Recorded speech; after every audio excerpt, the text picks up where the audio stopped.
Nah, jadi kali ini gue mau buat koma hair nih. Nah, kayak gitu. Oke teman-teman, simak ya.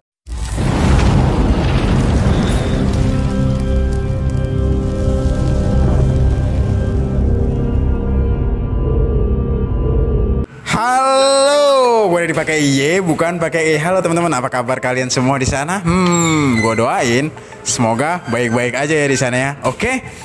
Jadi kali ini gue akan menunjukkan kepada kalian bagaimana cara gue motongin rambut dengan gaya model koma hair yang diadaptasi dari Korean hairstyle. Oke. Jadi koma hair kali ini nih memang gaya ini memang sudah mulai tren ya kayaknya. Karena di beberapa bulan terakhir sudah mulai ada yang request ke gue untuk bang potong dong koma hair kayak gitu teman-teman. Dan ya dengan kondisi dan karakter rambut yang ada, gue harus menyesuaikan gimana supaya rambutnya jadi model koma hair kayak gitu teman-teman. Iya, jadi nggak ada karakter rambut khusus yang harus buat jadi koma hair teman-teman. Artinya karakter rambut apapun atau jenis rambut apapun mudah-mudahan bisa dibuat koma hair, tapi tinggal kita menyesuaikannya. Intinya gimana sih? Koma hair adalah tatanannya belah tengah, di depannya membentuk tanda koma tapi nggak sampai huruf C. Nah kayak gitu bisa disebut dengan gaya rambut koma hair teman-teman.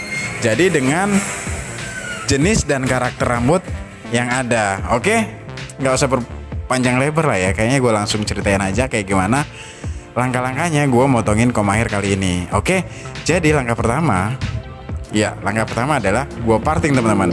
Fungsinya untuk membagi rambut bagian atas dan rambut bagian bawah. Nah kayak gitu. Buat kalian yang pengen lebih detail tentang tutorial parting, gue udah buatin videonya. Silahkan cek gimana cara gue parting. Ada beberapa jenis parting dan kali ini gue parting dengan menggunakan hair clip teman-teman. Oke, setelah jadi partingannya langsung gue buat yang namanya baseline atau garis dasar. Nah kayak gitu partingannya. Setelah diparting gue buat baseline atau garis dasar, dimana garis dasar ini adalah area gue membuat gradasi teman-teman di bagian samping dan belakang. Pertama-tama gue pakai teknik clipper overcomb untuk nandain. Jadi fungsinya nandain ya di area sini loh, untuk ngunci di area sini loh gua buat baseline nya. Nah setelah itu gue pakai guard. Nah berikutnya pakai guard nomor 3 kali ini, karena area dasarnya udah gua kunci dengan teknik clipper overcomb tadi. Sekarang tinggal ngikutin aja baseline yang udah gue buat tadi pakai clipper overcomb tadi. Nah kali ini gue pakai guard nomor 3 teman-teman. Tinggal ngikutin aja baseline yang dibuat di pertama tadi.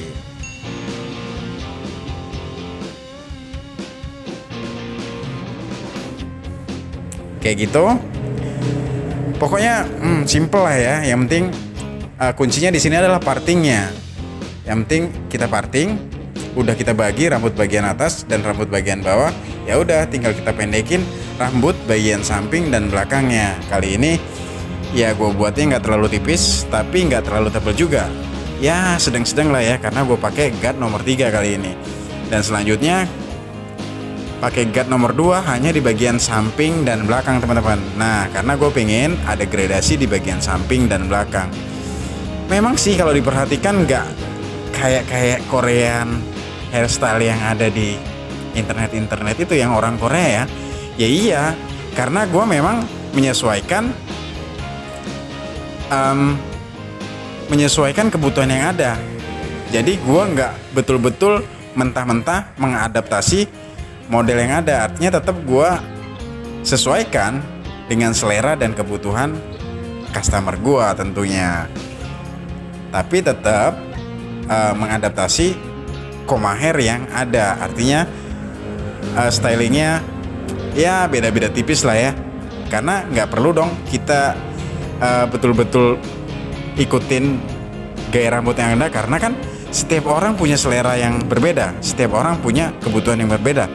Nah makanya dari itu setiap orang bawa foto ke gua, nunjukin ke gua, tetap gua diskusikan, ya tetap gua sesuaikan dengan selera dan kebutuhan yang ada. Jadi kayak gitu teman-teman, nggak mungkin kita akan betul-betul sama dengan contoh yang ada karena butuh penyesuaian, karena diaplikasikan di kepala yang berbeda dan rambut yang berbeda. Oke. Pokoknya kalau ada pertanyaan silahkan tulis aja di kolom komentar. Nah kayak gini nih yang apa ya, pengen gue sampein buat temen-temen yang baru gabung di video gue atau di channel gue.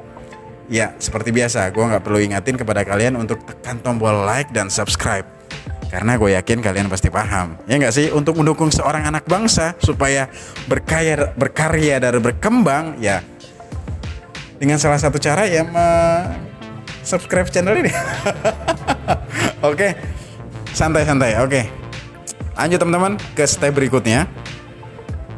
Jadi gue buat gradasi hanya di bagian samping dan belakang. Artinya setelah tadi pakai nomor 3 seluruhnya dan pakai nomor 2 hanya di bagian samping dan belakang, berikutnya ya udah targetnya adalah gradasi di bagian samping dan belakang. Kalau tadi habis pakai nomor 2, berikutnya pakai nomor 1 dan 0. Pokoknya gimana caranya supaya ada gradasi di bagian samping dan belakang teman-teman. Oke, pokoknya tanya-tanya aja lah, jangan ragu ya, tulis aja pertanyaan kalian di kolom komentar supaya ya kita bisa diskusi di situ. Kalaupun nggak bisa gue jawab, kita akan diskusi di situ dan kita bisa sama-sama belajar teman-teman. Dan thank you banget ya buat kalian yang udah nonton sampai di sini, sampai di menit ini, sampai di detik ini. Gue terima kasih banyak. Pokoknya dengan support kalian, gue jadi tambah semangat buat berbagi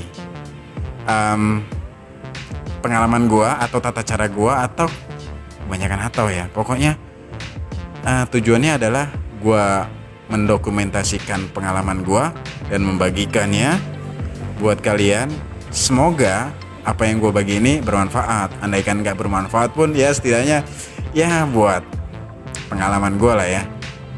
Oke, setelah gue tipisin bagian samping dan belakangnya, tinggal gue buat outline teman-teman. Jadi outline ini fungsinya supaya lebih tegas garis naturalnya dan akan tampak lebih rapi kayak gitu. Nah jadi ini jadinya nih bagian samping dan belakang.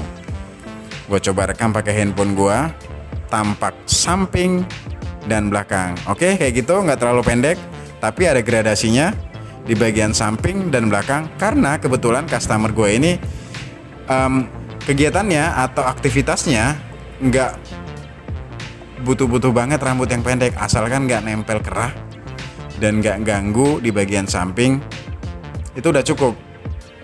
Makanya ya udah, bagian atasnya pun nggak akan gue buat terlalu pendek teman-teman. Jadi tinggal gue potong bagian atasnya. Jadi gue basahin dulu. Nah gue basahin dulu dan nanti gue belah jadi 2 di bagian samping dan belakang. Terus gue belah lagi jadi 2 di bagian depan dan belakang. Kayak gitu. Nah, sayang ya, angle-nya cuman dari satu arah ya. Pokoknya kayak gitu teman-teman. Gue potong rambut bagian atasnya mulai dari belakang. Patokannya apa? Patokannya adalah baseline yang udah gue buat tadi. Baseline yang gue buat tadi pakai clipper overcomb. Nah itu jadi patokan. Gue bisa buat itu sama panjang atau sedikit lebih panjang dari baseline yang udah gue buat tadi. Jadi jangan sampai lebih pendek dari baseline yang udah gue buat tadi. Kalau gue potong lebih pendek dari baseline, jadinya nanti akan patah atau gantung di bagian baseline ya teman-teman. Makanya baseline itu bisa jadi patokan rambut bagian atas dan rambut bagian bawah. Rambut bagian bawah itu area dimana gue buat gradasi, dan rambut bagian atas itu jadi patokan seberapa panjang rambut bagian atas. Bah. Ngomong-ngomong, paham gak sih kalian ngomong? Pokoknya bener ya. Tulis aja pertanyaan kalian di kolom komentar kalau memang gak jelas dengan bacotan gue ini. Dan Ya, gue kumpulin ke tengah semua rambut bagian atas supaya sama panjang. Gue pengen simetris rambutnya kanan dan kiri. Makanya gue potong dan gue keringin kali ini. Tujuannya gue keringin adalah supaya gue tahu karakter aslinya. Dan perlu nggaknya nanti gue potong lagi, atau perlu nggaknya nanti gue tipisin lagi. Tapi gue rasa sangat perlu di bagian ujungnya gue tipisin pakai kuning sasak. Supaya apa? Supaya nggak terlalu kaku teman-teman. Supaya bertekstur, supaya berserat, berlayer, lebih halus. Pokoknya itulah ya. Gue sasak aja di bagian ujungnya setelah gue keringin ini. Nah kayak gitu, gue keringin. Belahannya sesuai dengan kebutuhan, nggak harus di pinggir, nggak harus di tengah, pokoknya sesuaiin aja kebutuhan. Kali ini gue pengen belahannya agak ke pinggir, tapi nggak terlalu pinggir, ke tengah, tapi nggak terlalu tengah, tapi di antara lah ya, di antara pinggir dan tengah. Jadi belahannya kali ini pinggir-pinggir enggak, tengah-tengah enggak. Ya biar sesuatu yang beda aja di gaya rambut koma hair kali ini. Karena biar nggak gitu-gitu aja terus, karena setiap orang kan punya selera dan kebutuhan masing-masing. Artinya apa? Ya nggak bisa sama. Rambut yang ada, contoh yang ada diaplikasikan ke rambut yang berbeda. Tetap harus menyesuaikan selera dan kebutuhan teman-teman. Bisa gua combine dengan mungkin depannya lebih panjang atau tengahnya lebih tipis. Kayak gitu-gitu aja sih sebetulnya. Yang penting basicnya adalah kita paham koma hair tuh kayak gimana sih. Koma hair adalah ya kayak gitu, rambut yang terbelah, bagian depannya ngebentuk tanda koma tapi nggak sampai kayak huruf C. Gitu aja sih, simple. Tinggal kita sesuaiin aja selera dan kebutuhan. Lagi-lagi selera dan kebutuhan teman-teman. Oke, sepertinya sudah hampir selesai. Dan saya sudah mulai bingung mau ngomong apa lagi. Pokoknya kayak gitu ya langkah-langkahnya yang gue lakukan dalam memotong koma hair ini. Abis ini mau gue cuci, langsung gue styling. Dan kalian bisa simak video ini sampai akhir. Sepertinya sampai di sini saja gue menemani kalian. Karena waktu styling ya sama halnya waktu gue kering tadi, tinggal finishing aja. Pokoknya intinya koma hair rambutnya terbelah, bagian depannya ngebentuk tanda koma, titik seperti itu. Maksudnya bukan titik ya, ngebentuk tanda koma, titik. Jadi gimana gitu ya. Oke teman-teman, gue Dedi pakai I bukan pakai I. Sampai jumpa di video-video gue selanjutnya. Mohon maaf kalau ada kata-kata yang salah atau menyinggung. Dan kalau ada yang kurang-kurang silahkan tambahkan dan tulis itu di kolom komentar. Karena ya gue yakin memang gue banyak kurangnya. Dan buat teman-teman yang pengen support silahkan kasih kritik dan sarannya di kolom komentar. Ya udah ya, nggak usah terlalu banyak. Bye.